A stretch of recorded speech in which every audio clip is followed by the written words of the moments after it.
Qualquer pessoa ou espírito pode ser hipnotizado? Não existe aí certa desinformação sobre o tema? A mudança de Saldanha foi imediata.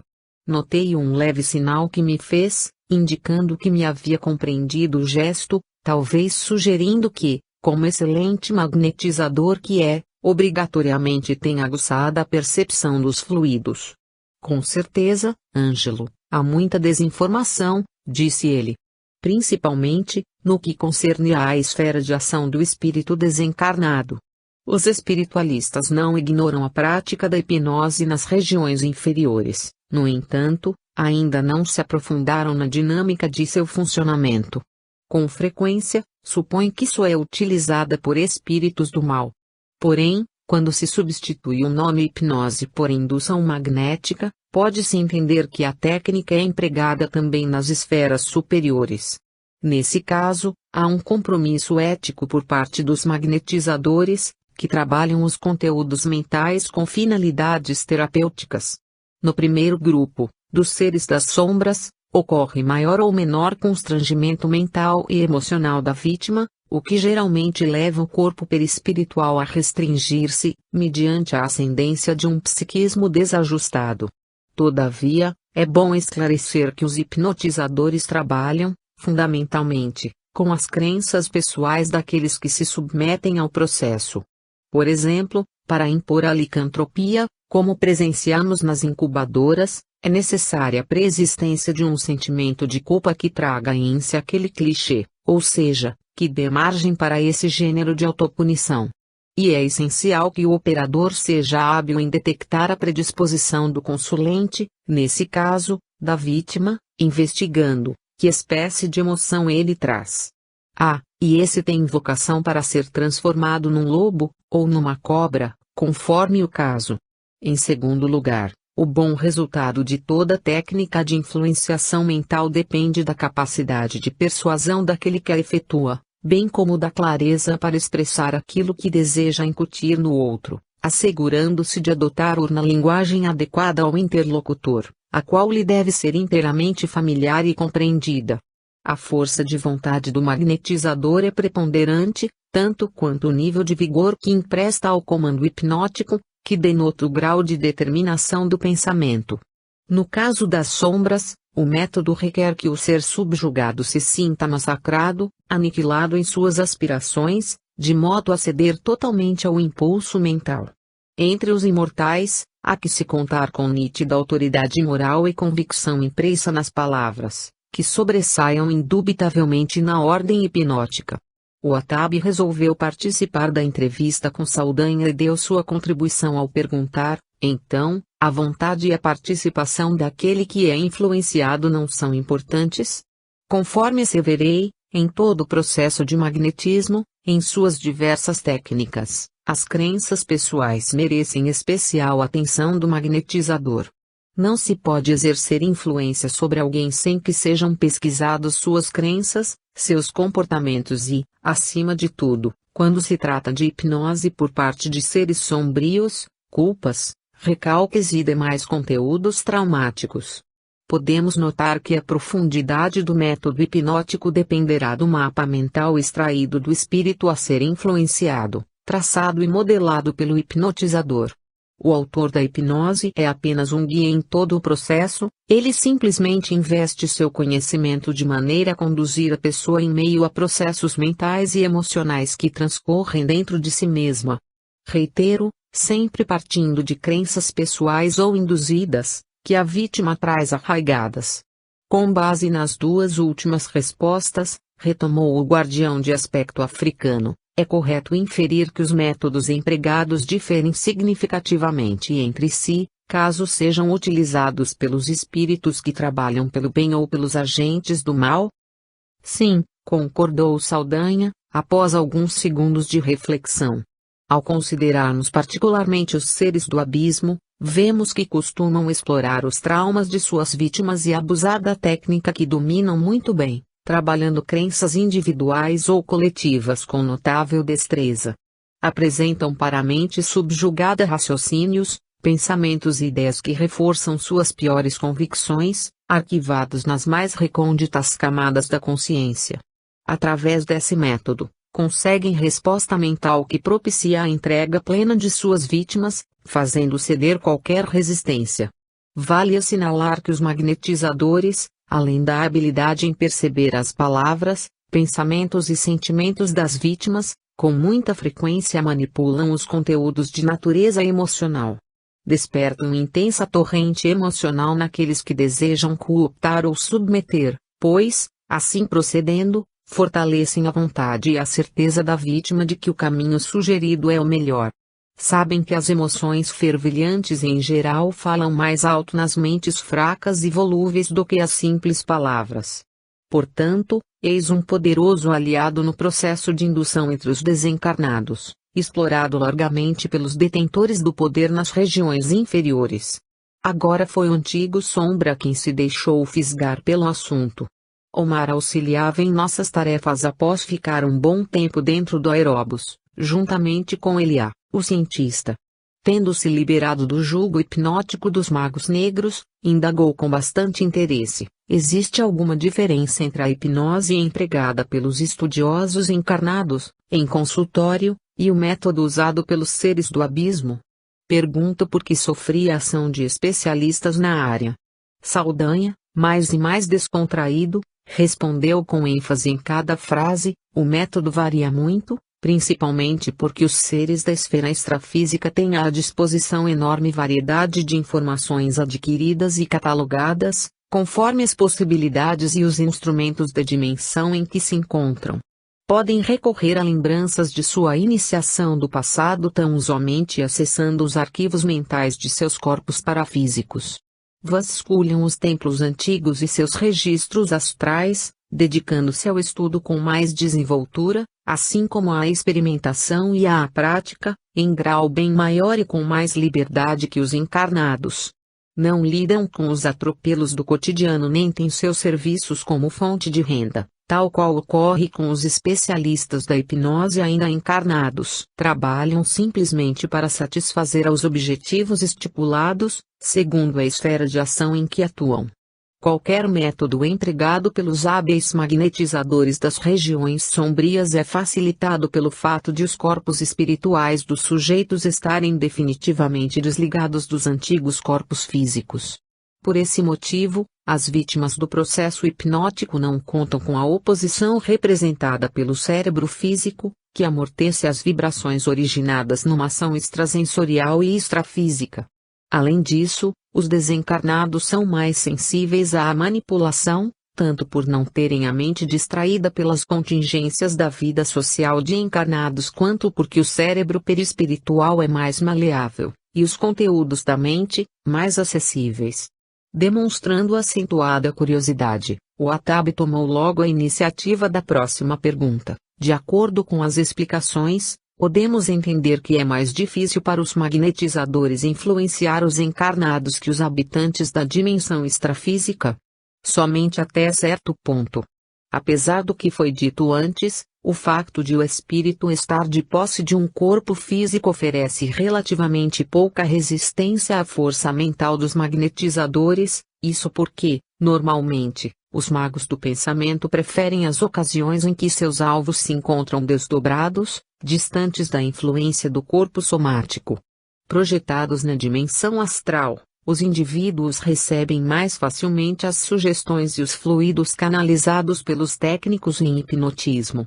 Ao retornarem ao corpo físico, depois do sono aparentemente tranquilo, o teatro da vida social conduz-se segundo os interesses dos magnetizadores, reforçando, emocionalmente, a indução recebida nas bases das sombras. Nesse caso, o ser intrafísico costuma ter a mente ainda mais gravemente nublada, já que o peso do cérebro físico dificulta o acesso à realidade superior, em virtude da capacidade desse órgão de reduzir e amortecer as vibrações. Raul quase forçou a situação, conduzindo o pensamento de Saldanha para a resposta que esperava à sua questão, mesmo para o encarnado. A força mental do magnetizador é forte a ponto de não poder se libertar do domínio externo. Saldanha já conhecia a habilidade de Raul e, de maneira a manifestar seu encorajamento ao estudo de matéria tão fascinante, prontamente respondeu: em todo caso de magnetização no qual se exerce domínio mental sobre a vítima, a libertação só é possível com auxílio exterior. Como a mente responde rapidamente aos estímulos do agente indutor do processo, ela entra num estado alterado de funcionalidade que a deixa muito suscetível.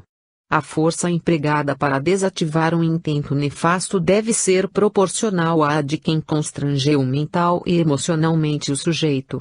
Uma vez que os legítimos técnicos das sombras, ou hipnos, são muito hábeis no exercício de sua atividade, é preciso abalar a confiança do próprio magnetizador em si mesmo a fim de afrouxar os laços que o prendem mentalmente à sua vítima. Mas não se enganem, isso não é nada fácil. Desta vez foi Eliá quem tomou a palavra para formular um questionamento. Quando uma pessoa é submetida à ação de um mago ou especialista das sombras, estando ou não de posse do corpo físico, o estado hipnótico se estabelece imediatamente? De forma nenhuma, respondeu Saldanha enfático. Em muitos casos, o sujeito, como é chamado candidato à hipnose, entra em estado de passividade mental de modo lento e gradual, de acordo com o método de indução escolhido pelo magnetizador. Existem situações nas quais, aparentemente, a pessoa passou abruptamente da lucidez natural à passividade mental, o que leva a crer que adentrou, de súbito, no estágio de influenciação. Isso não ocorre? Casos assim sugerem que o indivíduo já vinha sendo preparado antes do desfecho da ação mental invasiva, que representa apenas a culminância do processo.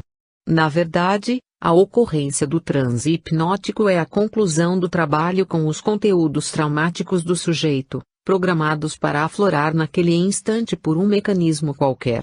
Ao lado de tudo isso, temos de considerar outros métodos desenvolvidos pela técnica astral. Na atualidade, temos notícia de que há sistemas mecânicos associados à forca mental do agente condutor do método hipnótico.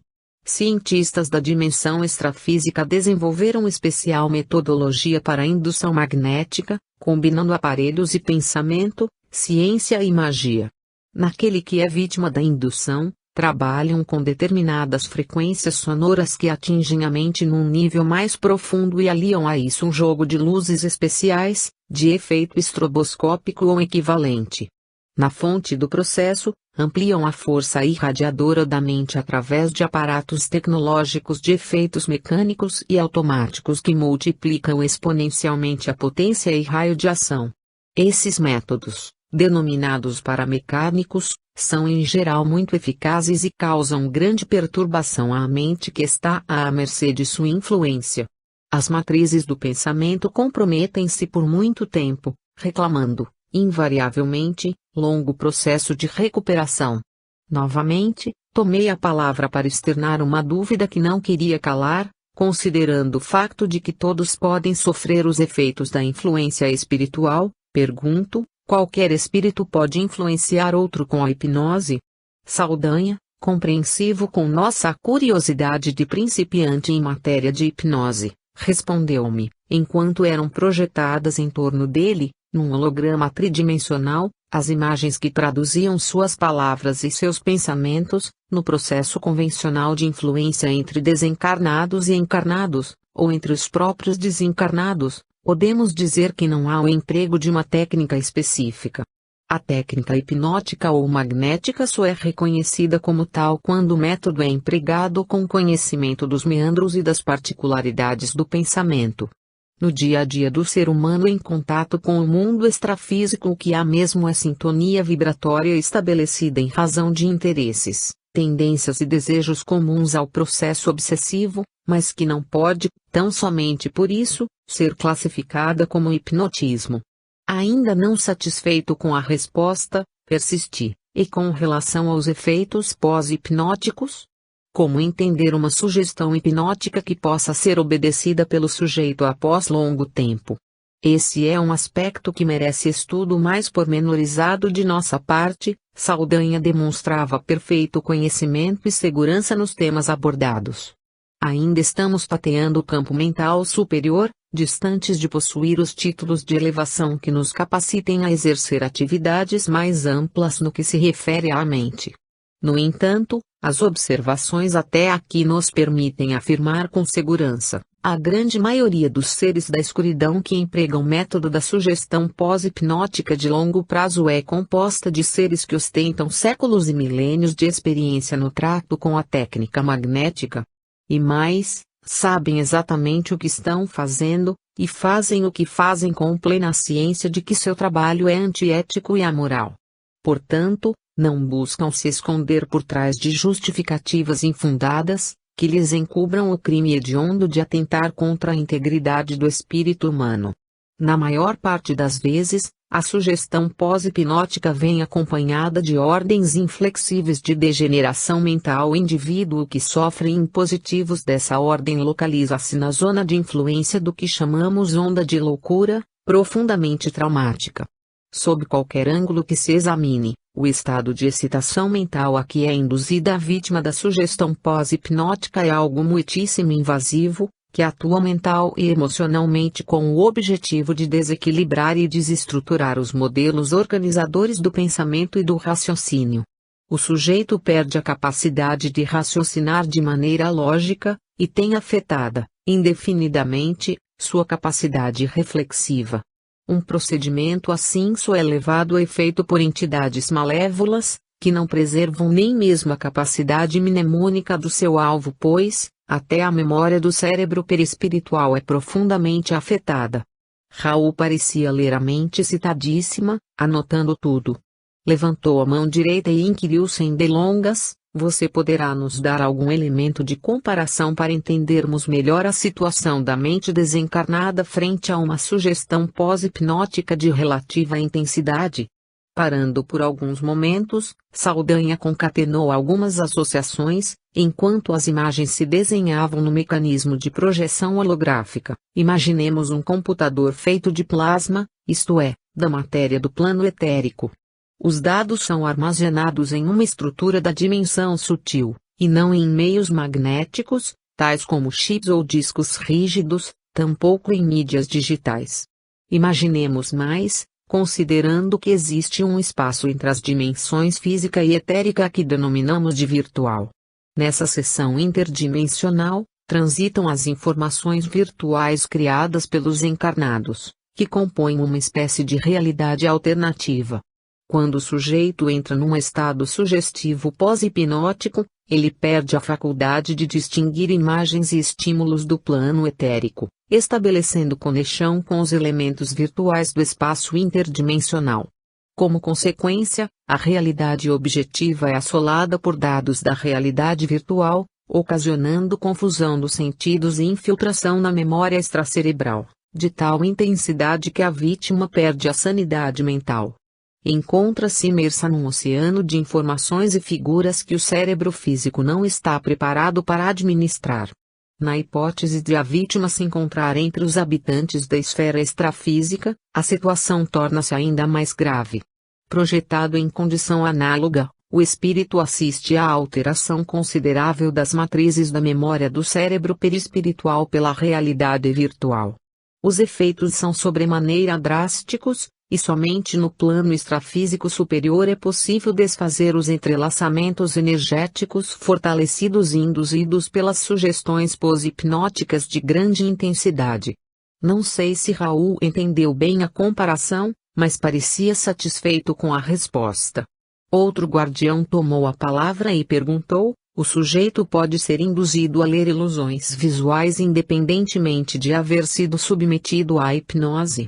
A experiência de produzir a ilusão dos sentidos, respondeu o amigo, com sentido interesse, tanto sons quanto imagens, dependerá do grau de firmeza e disciplina mental do agente hipnotizador, conforme ele atue sobre os clichês já existentes na mente a ser influenciada. A resposta sensorial se faz presente de modo progressivo. O sujeito passa a ver e ouvir exatamente aquilo que lhe é sugerido pelo agente magnetizador. No entanto, o nível de robustez e densidade das imagens estará diretamente associado ao poder emissor e à capacidade de impor o pensamento àquele que se submete ao controle hipnótico. O assunto estava cada vez mais interessante. Todos pareciam absorvidos pelo pensamento de Saldanha e pelos hologramas, tão reais que pareciam envolver-nos por todos os lados. O Wahtab, tomando novamente a palavra, continuou com as perguntas.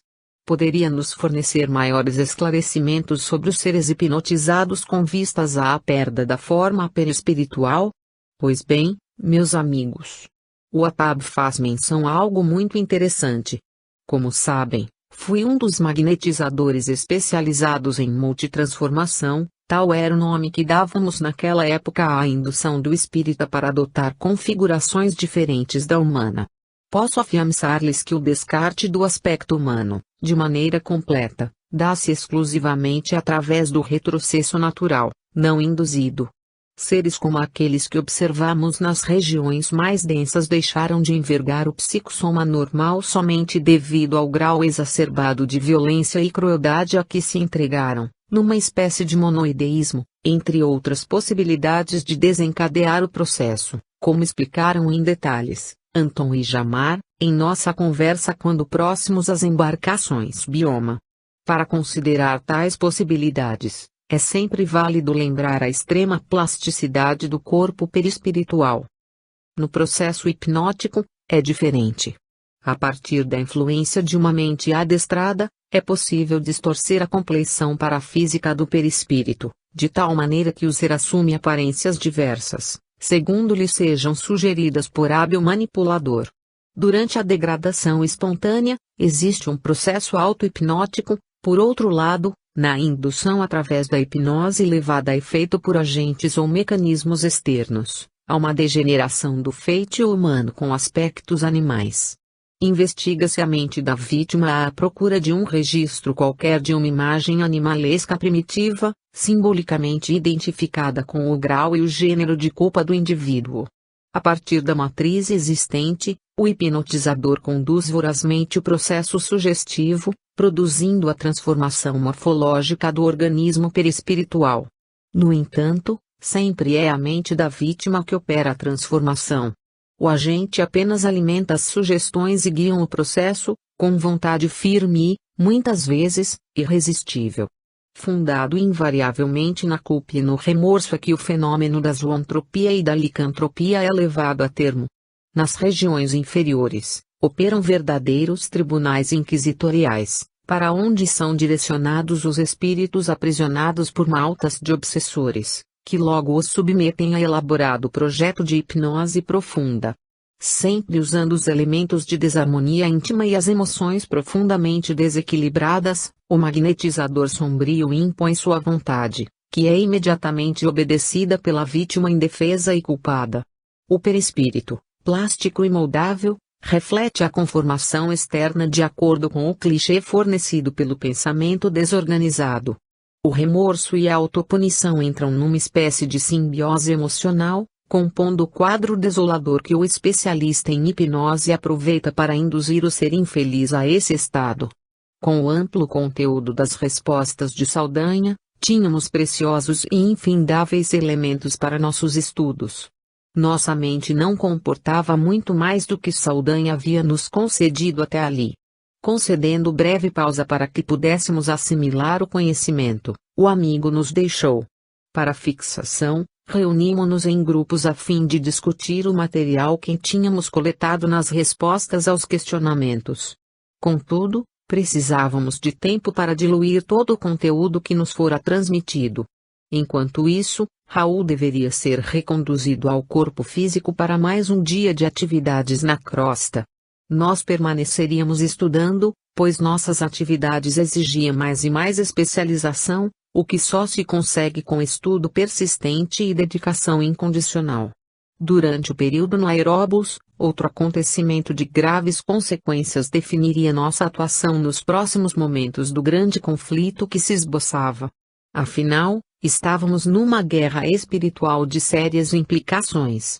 Recebemos dos guardiões, localizados na base principal no satélite lunar, um alerta para conservarmos atenção a certos lances que estavam prestes a se desenrolar. Jamar e Anton resolveram adaptar o planejamento das atividades de acordo com os novos elementos trazidos do alto. Deveríamos ficar a postos, pois os seres da escuridão preparavam um ataque a certos agentes do plano superior entre os encarnados. Rumávamos para as montanhas das Minas Gerais. Ali, entre as serras do sudeste brasileiro, encontravam-se encarnados dois elementos de ligação com o mundo maior, e mais além, no Triângulo Mineiro, outro agente desempenhava suas tarefas abnegadas sob a supervisão de benfeitores. Deveríamos partir imediatamente, com o intuito de providenciar recursos para a defesa de nossos emissários na dimensão física. 11. Senhores da Guerra. A reunião dos seres sombrios se passou em local inusitado para humanos e encarnados, correspondente, vibratoriamente, às profundezas do oceano. As regiões abissais eram ignoradas e temidas por muitos médiuns desdobrados e, ali, num ponto previamente indicado pelos detentores do poder na dimensão inferior do mundo, ocorria o estranho conluio. Infiltrado entre os seres do abismo, um dos representantes do Cordeiro inteirava-se de tudo o que era combinado entre as inteligências extrafísicas daquele ambiente ignoto. Nosso agente duplo ouvia, via e anotava, furtivamente, aquilo que presenciava. Afinal, fora antes, um dos servidores das legiões luciferinas e atuou sob o jugo dos dragões. Desempenhava agora papel perigoso, porém, estava devidamente credenciado pelos dirigentes da equipe dos Guardiões Superiores. Foi o próprio Anton que interferiu junto aos orientadores evolutivos a fim de que ele pudesse realizar o trabalho de informação para deixar-nos atentos ao que ocorria naquelas profundezas. O antigo cientista ainda trazia, no corpo espiritual, as marcas da agonia, devido aos resquícios da atitude invasiva dos senhores da escuridão. Fora influenciado hipnoticamente e, só depois de se livrar das ondas de radiação que causavam a loucura, pôde recobrar plenamente suas faculdades. Ofereceu-se pessoalmente para a tarefa. Entre mentes, Raul voltara ao corpo físico para desempenhar suas funções no cotidiano, assim como na casa espírita onde trabalhava. Seres comprometidos com os ideais do Cristo, com a política do reino, tinham os olhares voltados para os lances do combate que se afigurava no horizonte. Desceram dois representantes das dimensões imortais para ficar de prontidão na casa espírita que, em breve, seria alvejada pelos seres das trevas, ao menos, segundo seu planejamento. O objetivo das sombras era exercer uma influência sutil naquele abrigo da luz, a fim de abortar o plano dos imortais de divulgar as estratégias e os métodos dos seres da escuridão. No entanto, a mera presença dos emissários do alto os fez retroceder no ataque. Desejavam sobejamente interferir nas ações dos dirigentes de duas instituições que, de alguma maneira, haviam contribuído para que a estrutura e a organização das sombras fosse descoberta. Os pilares do governo do submundo haviam sido sensivelmente abalados, o que causara enormes baixas entre suas trincheiras. Muitos de seus antigos servidores simplesmente mudaram de visão e passaram a defender os preceitos do Cordeiro. Era preciso deter a avalanche de informações que vinha ganhando campo e repercussão a partir daquele centro de ideias. Dois guardiões superiores, de avantajada estatura, desceram pelo topo da pirâmide energética que formava a construção espiritual daquela casa espírita, refulgindo numa aura dourada e azul. Ambos se colocaram em suas devidas posições, após abrirem caminho para a outra equipe de guardiões, seus subordinados, que envolviam o ambiente espiritual do recanto abençoado. Um deles parecia preocupado com os médiuns da instituição, principalmente com um determinado parceiro de atividades, que atuava como ponte entre as dimensões de forma mais intensa e contínua. Pareciam ambos segurar algum tipo de espada reluzente, que brandiam no ar por onde passassem. Da ponta da espada saíam raios elétricos que desfaziam as criações mentais enfermiças ainda restantes no ambiente. Os demais guardiões os respeitavam profundamente. Entre eles, eram tidos como seres de uma categoria superior, embora vinculados ao trabalho dos guardiões. Por todos os lados, a movimentação era incessante e, ao mesmo tempo, organizada e disciplinada.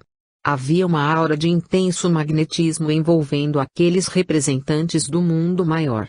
Nas profundezas abissais, outros seres estavam reunidos naquele exato momento.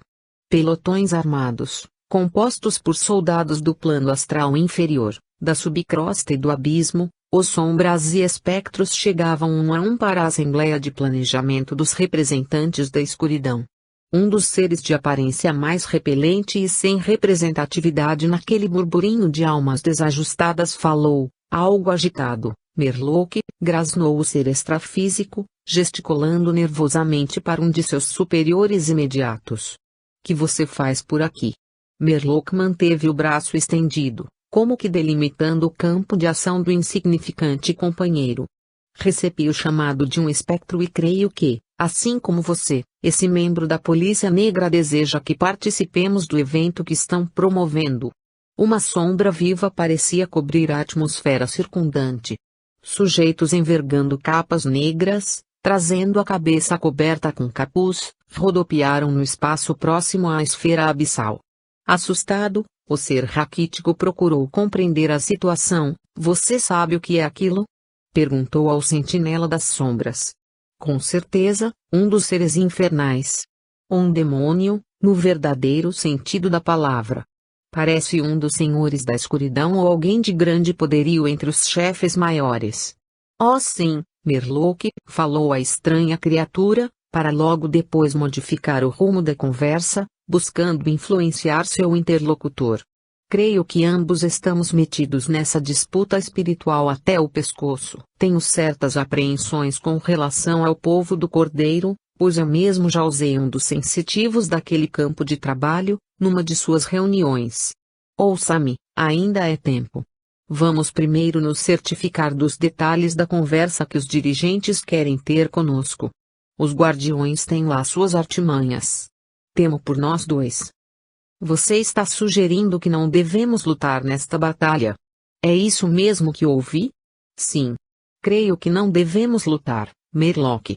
Pelo menos, devemos esperar mais antes de comprometer-nos. Merlock tinha certeza absoluta de que o ser inferior estava enganado.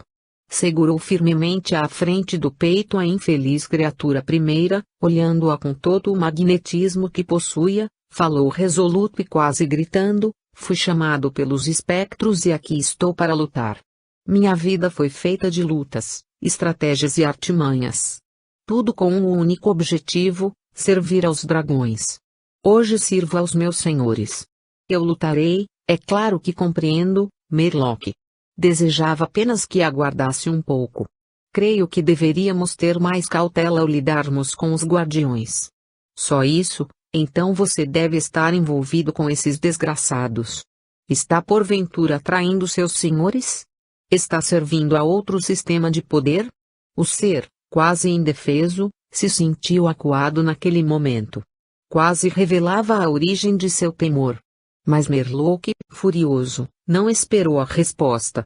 Com uma expressão de raiva duramente contida, saiu bufando, irritado com o ser que ele desprezava. Anoitecia. Naquele momento, entre o entardecer e a chegada da noite, a casa espírita envolta num manto de energias sutis irradiava suave brilho, que mais parecia o reflexo da luz do luar, que emoldurava aquele entreposto dos imortais. Como pano de fundo, as cintilações de um poderoso campo de forças envolviam o ambiente no entorno. Dentro da construção, na dimensão física, um dos servidores encarnados se apressava em arrumar alguns registros de psicografia, que levara para o ambiente da casa espírita a fim de organizar seu material de trabalho. Cachorros estavam agitados lá fora, e se ouvia o burburinho de pessoas reunidas comemorando a vitória de algum time campeão, disputando os poucos lugares de um bar em frente. Invisíveis aos olhos mortais dos encarnados, dois espíritos, que exerciam uma função de guarda e outro, de técnico em energias, entraram no ambiente da instituição. Furtivos e quase totalmente despercebidos, moviam-se como o vento. Ao verem o trabalhador e médium dentro do salão, um deles examinou bem o rapaz que exercia o papel de ponte entre os dois mundos. É ele? Perguntou ao outro espírito que o acompanhava. Sim, respondeu Walter. Ele recebeu uma incumbência dos espíritos que nos dirigem. Respondeu ao chamado dos imortais e, com outros companheiros que se dedicam diretamente ao livro espírita, está em permanente atividade. Trabalham em sintonia com a proposta do Espírito Verdade. Não é ninguém especial, mas o ideal que representa é o mesmo que nos une nesta tarefa. Seu trabalho é bem simples, porém, como uma prece de gratidão, eleva-se seu pensamento até outras dimensões e, quando recebe alguma convocação espiritual, esforça-se para corresponder a ela. Mas este lugar não parece tão representativo, a ponto de oferecer perigo às legiões do abismo. Não entendo por que este reduto tão singelo pode oferecer resistência ou significativa ameaça aos ditadores da escuridão. Porque fui chamado a trabalhar aqui. Em geral, sou convocado a tarefas mais expressivas no combate às forças das trevas. Sem responder ao companheiro, mas somente endereçando-lhe um olhar de repreensão, Walter o conduziu a outro ambiente da construção, de suas paredes, na dimensão extrafísica, exudavam elementos preciosos para a qualidade das tarefas ali realizadas. Vamos, não fique aí parado com seus pensamentos irrequietos. Passaram como uma brisa perto do médium, que estava absorvido na atividade, percebendo apenas as vibrações da presença de ambos, como se fosse um suave murmúrio de um vento sobre as águas. Com sua estrutura extracorpórea, semimaterial, os dois espíritos cruzaram as paredes da edificação, como se não constituíssem nenhum obstáculo aos seus corpos de estrutura molecular superior. No novo ambiente, na contraparte extrafísica, encontraram a equipe inteira da guarnição espiritual que servia naquele local. Era um enorme contingente de guardiões. Muitos deles estavam assentados nas cadeiras do auditório extrafísico, trabalhando em planos e mapas mentais, alguns mais estavam organizados como sentinelas espirituais e examinavam, com seus equipamentos sutis, a qualidade dos fluidos ambientes. Outros ainda operavam baterias de defesa energética, reativando o campo de defesa que assegurava a imunidade espiritual e energética daquelas instalações, para a proteção dos trabalhadores. Todos trajavam vestes luminosas. O impacto dos átomos astrais emanados de suas auras sobre a atmosfera física fazia com que parecessem iluminados ou irradiando luminosidade de suas vestimentas. O técnico em energias ficou muito impressionado com a postura dos guardiões que encontrara no interior da casa. Também se deixou envolver pelo sentimento de reverência que todos tinham pelo ambiente. Desempenhavam sua tarefa com um respeito dificilmente compreendido pelos humanos encarnados. O templo da casa espírita era verdadeiramente um posto avançado dos guardiões e reduto dos imortais, um farol que irradiava luz e conhecimento para diversas regiões do país, mediante os livros ali psicografados. Então são estes os poderosos guardiões? São os guerreiros espirituais que defendem as bases do bem? Sim, meu caro. Na verdade, estamos no auge de uma batalha espiritual, e muitos representantes da mensagem do Espírito Verdade nem de longe pressentem a urgência da hora em que vivem. Pensam estar ligados a trabalhos tão somente de recuperação das almas transviadas ou a tarefas de assistencialismo. Poucos, muito poucos sabem que estamos em meio a uma guerra que se passa nos bastidores da história humana. E estes são guardiões, que defendem os ideais dos imortais e preservam as obras do bem em todo o mundo. Não protegem apenas organizações espíritas, muito pelo contrário. Estão a serviço do Cristo o Cordeiro, o orientador evolutivo da humanidade. Por isso mesmo, comprometem-se com toda ideia que fomente o progresso no mundo, independentemente de rótulos evangélicos ou religiosos. Os trabalhadores, guardiões da imortalidade, invisíveis aos desatentos olhos humanos, organizavam-se conforme sua especialidade. Reuniam-se com o intuito de elaborar planos de defesa e estratégias de combate às investidas das trevas. Ao percorrer o olhar pela plateia dos espíritos sentinelas, o especialista convidado por Walter julgou relembrar-se de alguns que conhecera em outros tempos, talvez em outras vidas. Logo após, foi cumprimentado por Jamar, um dos oficiais do exército dos guardiões. Bem-vindo, amigos, que bom que responderam ao chamado. Esteja à vontade, Walter, pois, se bem o sei, você está no ambiente que lhe é próprio. O perito em energias da dimensão superior aproximou-se do oficial maior dos guardiões, que ocupava um posto semelhante ao de capitão de um exército. Jamar era verdadeiramente um especialista da noite, responsável por coordenar uma falange talhada para enfrentar magos negros. Usufruía de uma posição de destaque, alguns espíritos comentavam que já havia sido visto demandando dimensões superiores, inclusive com acesso irrestrito à central dos guardiões, algo ainda inacessível à maioria. Outro ser de grande magnetismo impressionou os convidados. Um espírito de cabelos de fogo, moreno bronzeado, de olhos verdes como as águas do mar. Tinha ar de autoridade e inquebrantável firmeza e era muitíssimo respeitado entre todos os guardiões. Jamar aproximou-se do guardião superior e abraçou-o longamente. Era Zura, o chefe da Legião de Maria. Estamos na defesa juntos, outra vez, disse-lhe Jamar, enquanto lembranças vieram à tona em sua mente, dos tempos em que frequentara a escola dos guardiões no plano extrafísico. Foram 40 anos de dedicação, estudos e aprendizado. Anos esses em que teve, como mestre, o hábil estrategista e profundo conhecedor da geografia astral, Zura. Mais tarde, participara de tarefas de reurbanização extrafísica na companhia desse elevado guardião, representante de Maria de Nazaré nas regiões inferiores. Lado a lado trabalharam por mais de 10 anos ininterruptos, reconstruindo a paisagem astral em locais ermos, antes utilizados como bases das sombras. Jamar devia muito a Zura, o capitão dos exércitos do Oriente. É um prazer vê-lo por aqui, meu caro Jamar. Deus salve sua força. Desejo que sejamos vitoriosos em mais uma batalha. Walter, observando os dois enredados nas lembranças saudosas, disse, interferindo na conversa dos amigos, fomos chamados para uma batalha espiritual de graves proporções. Ainda bem que vocês não se deixam levar por ideias românticas a respeito da vida espiritual. Precisamos de pessoas que se coloquem como representantes da política divina, falou um dos guardiões para Walter. Jamar tentou perceber mais profundamente as irradiações do pensamento de Zura. Sentia profunda confiança e respeito pelo amigo oriental.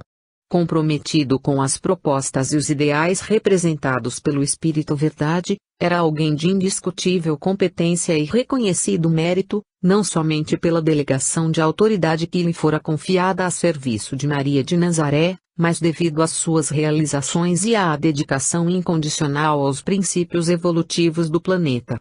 Embora a autoridade moral e a graduação de chefe dos guardiões orientais, Zura apresentava certa preocupação no olhar, que não passou despercebida a Jamar. Todos podiam captar do ambiente espiritual uma atmosfera de preocupação e um quê de gravidade, aliás, deveras palpável, como uma presença, uma entidade viva envolvendo a todos. A egrégora ali percebida era o prelúdio de incomum, de algum evento de suma importância, que causava profundo incômodo. Os presentes mantinham-se alertas e recebiam boletins periódicos, dando-lhes plena ciência das informações obtidas pelo agente duplo infiltrado nas fileiras das sombras. Zura, você tem conhecimento acerca do chefe de legião que capitaneia os exércitos do abismo? Perguntou Jamar. O legionário de Maria respondeu à pergunta de forma direta, entretanto, a resposta fez vir à tona lembranças difíceis na mente do guardião, Grigori, o mago. É um estrategista e chefe de uma das legiões dos dragões. Nesse momento, tornou-se patente que os demais guardiões estavam de orelha em pé, atentos à conversa, muito embora procurassem despistar o facto ao demonstrar envolvimento com o trabalho, pois se notou o repentino burburinho, de ponta a ponta. O mago citado era embaixador de uma política contrária aos destinos evolutivos do mundo. Vez ou outra, colocara-se a serviço dos dragões, conforme os objetivos favorecessem a ele próprio e a seu sistema de domínio mental. Walter chegou a pensar que alguém descontrairia o ambiente, com alguma observação que dissipasse a aura de preocupação que se apoderara de vários guardiões, mas nada. Permaneciam graves. Todos se inquietavam com os médiuns e trabalhadores envolvidos na grande disputa, pois as reações e atitudes dos encarnados a serviço da verdade determinariam largamente o possível desfecho, isto é, se os guardiões encontrariam respaldo ou não, a fim de decidir a situação. A participação dos especialistas de dimensões superiores invariavelmente se apoia nas respostas dos encarnados que se colocaram como seus parceiros. Caso algum dos trabalhadores encarnados responsáveis falhasse na atitude e no desempenho da tarefa que lhe fora confiada, abriria uma brecha na estrutura energética, com prejuízo da ação dos guardiões. O chefe de uma das legiões do submundo havia servido aos propósitos de sua política impiedosa em diversas batalhas. Por trás das cenas no palco da política mundana, ele era o elemento manipulador de bom número de indivíduos, detentores tanto do poder secular quanto do religioso. Reis, papas, soberanos de várias raças e culturas foram confiados ao temível poderio mental desse chefe de legião ao longo de suas encarnações, assim como no período entre vidas, ou seja, na erraticidade. Implacável, conquistava muitos, abatia eventuais adversários e, após a morte, arrastava-os todos a seus domínios. Jamar o conhecia pessoalmente, e Zura já travara com ele verdadeira guerra espiritual ao defender mandatários da política de um dos países da América do Sul. Jamar se lembrava com o pesar da confusão estabelecida nas hostes inimigas. Um enfrentamento corpo a corpo entre os guardiões de um lado e, de outro, sob o comando de Grigori, os sombras e os sinistros oficiais da guarda particular dos dragões, os espectros. Antigo iniciado de templos dos impérios persa e caldeu, Grigori Rasputin sabia fazer-se respeitado e temido entre as facções rivais que disputam o mando entre os habitantes do abismo. Especializara-se em tortura mental e emocional, no combate aberto que é travado nos bastidores da política e das relações internacionais. O mal parecia ser a sua aura. Uma fuligem mental acompanhava e a força de seu pensamento era disciplinada por uma vontade inquebrantável dedicada ao vergonhoso e corrupto regime dos senhores do poder nas regiões inferiores e à causa infeliz dos mestres da escuridão. Sei que você está bem informado, venerável Zura, falou o perito que acompanhava Walter. É do conhecimento de todos que Grigori Rasputin é um dos mais temidos magos negros que serve à oposição e está sempre envolvido na luta pelo comando no submundo. Será que ele se dedicaria a questões particulares, cujo efeito não seja tão representativo em âmbito internacional, foco predileto desse iniciado das trevas? Quero dizer, esta casa espírita é um refúgio muito simples e pequeno e aparentemente não há nada aqui que a distinga de qualquer outra de natureza equivalente. Não vejo que vantagem, os estrategistas das sombras, obteriam no ataque a esta instituição. Sua atuação por aqui talvez seja dispensável, segundo os planos e a ótica de dragões e magos negros. Zura movimentou-se em meio aos guardiões, sempre acompanhado por Jamar. Após olhar para cima, divassando o mundo invisível aos homens com o olhar de lucidez espiritual, vendo mais além daquela dimensão e das questões apresentadas pelo manipulador de energias, respondeu: sinceramente, não posso afirmar se o próprio Grigori virá pessoalmente a esta célula do plano superior, contudo sei que está diretamente envolvido com o que ocorre aqui, neste refúgio dos imortais. Sem dúvida, é ele quem lidera certa elite do submundo que está ligada ao que ocorre neste centro de irradiação do pensamento. O mundo superior nos chamou para o trabalho de defesa, e aqui estamos para isto. Que assim seja. Quanto à importância deste reduto de forças superiores, não se engane, filho, continuou Zura. Aqui são elaborados pensamentos e raciocínios, e muitos dos planos dos imortais são, a partir daqui, difundidos. Nesta base simples e, ao mesmo tempo importante, os planos das trevas são desvendados e, seus representantes, desmascarados. É realmente algo muito simples o que ocorre aqui.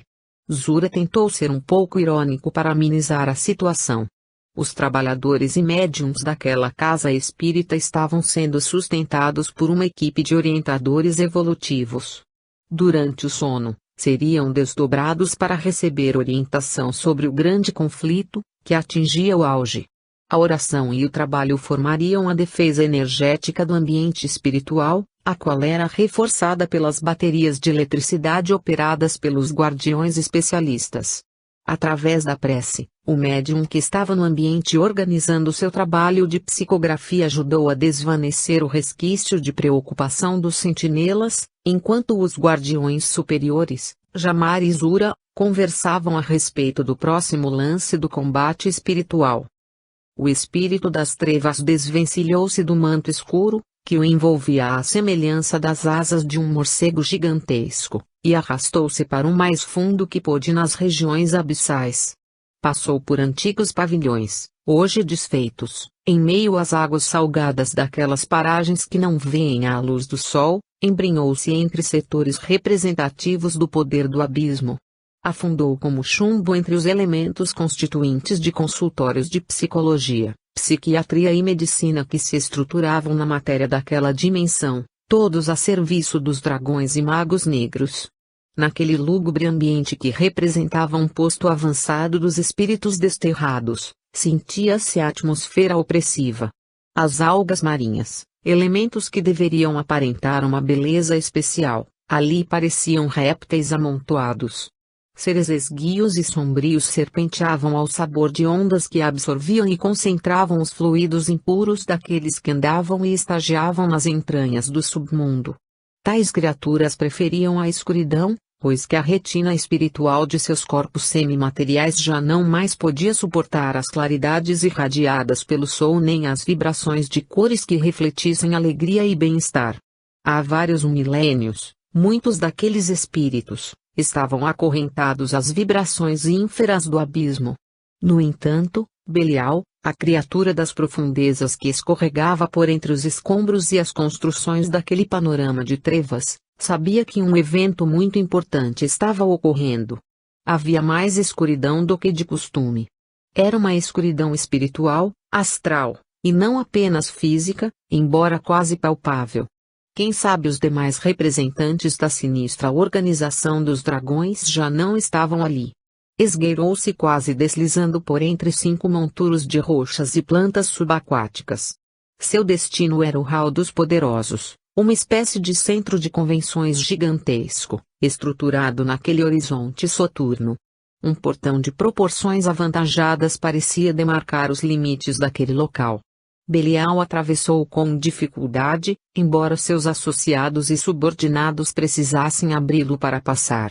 O clima do lugar era sufocante e, por causa das energias densas, assemelhava-se a um turbilhão de maldade concentrado numa arena de extrema materialidade. Um buraco negro no fundo dos oceanos. Uma negritude jamais sonhada por simples mortais.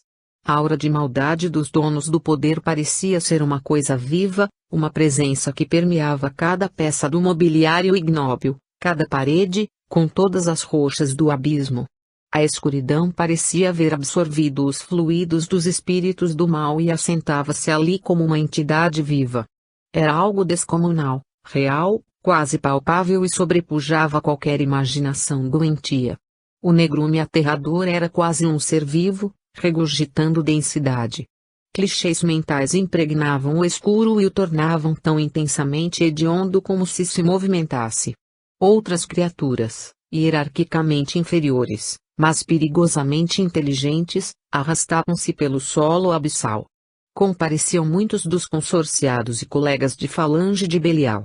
Eram seres antigos, que experimentaram um passado em comum. Entrelaçados em várias vidas, sua união, nestas circunstâncias, refletia uma preocupação em comum, e não a interação de mentes com convicções afins. Aliás, eram muitos grupos e facções ali representados, todos disputando a ascendência em âmbito global e o controle sobre a massa de infelizes que subjugavam. Não obstante, em momentos de conferências como aquela, as diferenças eram postas de lado, fazendo com que parecessem solidários a olhos despreparados. Mas a união ocorria apenas com o propósito político de defesa de seus interesses comuns. Olhos chamejantes, de um vermelho vivo, brilhante, espreitavam da escuridão ao redor, Porém, todos ali se reconheciam. Os olhares acostumados com o negror do ambiente eram percebidos e capazes de perceber os detalhes. Sob a mira de olhos mortais, aquela agremiação de entidades sombrias se afiguraria horripilante e grotesca por vários motivos. Entre eles, a degeneração da forma humana, comum a muitos ali presentes, e as modificações sensíveis e marcantes na fisiologia do corpo semimaterial.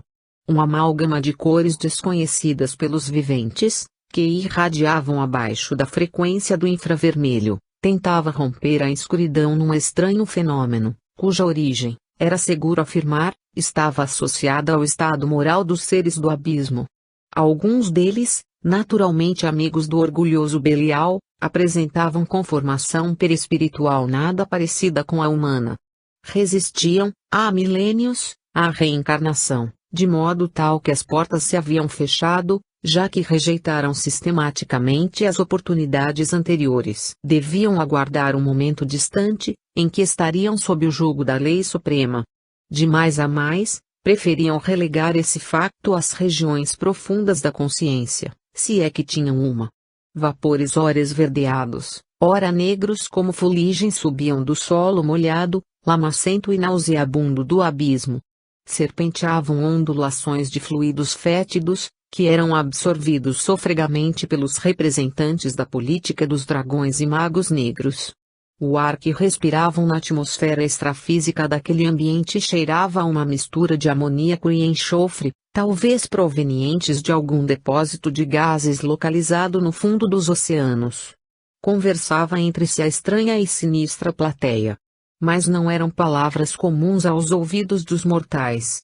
Eram atemorizantes grunhidos, algo inumano, um rumorejar de sons quase incompreensíveis, talvez o que sobrevivera de uma língua antiga, soterrada entre as cinzas do tempo. De toda maneira, compreendiam-se entre si. Belial sabia muito bem que era odiado por muitos ali, que o consideravam um insignificante, reles ante a hierarquia dos emissários do poder. Porém, assumira uma posição que o resguardava da avareza e da sede de poder dos demais. Era sua política particular. Afinal, aprendera a obter muitas vantagens entre os seres infernais. Orgulhosos, os soberanos das diversas legiões de espíritos do mal estavam ali se exaltando ante seus pares. Qualquer um que se afigurasse em ameaça a seu braço impiedoso seria massacrado e levado cativo entre os mais ignóbeis, na servidão. Não toleravam nenhuma ameaça ao seu posto e à suposta autoridade. Belial foi aos poucos diminuindo a velocidade com que se arrastava entre a assembleia dos diabólicos seres, escondendo suas intenções e pensamentos, que, na verdade, não poderiam ser percebidos ali, dada a densidade quase material. Aproximou-se furtivamente de 3 expoentes das falanges luciferinas. Os 3 seres pareciam fantasmas. Apresentavam estatura muito alta, aproximadamente 2,2 metros de altura e, ao mesmo tempo, possuíam silhueta magérrima, vampiresca. Dentes afiados e pontiagudos emoldurados por lábios finos denotavam a crueldade dos 3 chefes de falange, enquanto pareciam destilar o veneno da intriga e da calúnia, sua arma preferencial para inocular ódio nos governantes e líderes mundiais. Braços longilíneos almejavam conferir-lhes certa elegância, embora estivessem cobertos de profundas e crespas cicatrizes, talvez reminiscências de combates ferozes. Em seus braços e mãos esquálidas, pelos grossos contornavam a aparência quase grotesca. Peritos em manipular chefes de governo da humanidade, tinham como objetivo de vida a difusão da calúnia, da raiva e do preconceito contra povos e nações. O corpo semimaterial daquelas figuras refletia a ferocidade de suas almas endividadas, corruptas e perigosas. Belial parou bem diante dos 3 seres repugnantes e temidos e indagou-lhes: estão aguardando o que para a abertura da Assembleia? Aguardamos o príncipe dos exércitos, respondeu um deles. Quer dizer que o chefe dos espectros virá aqui também? Como gostaria de poder conhecê-lo. Procure-o entre os ditadores do submundo, seu imprestável, falou outro espectro, rosnando para Belial. A linguagem daqueles seres era completamente destituída de respeito e delicadeza, quando se dirigiam a seus inferiores. Polida ao tratar com alguém que representasse oposição a seus ideais, educada ou servil, quando se dirigiam aos superiores. Em cada sílaba, cada expressão e cada gesto, a linguagem apenas refletia as conveniências, e não a decência.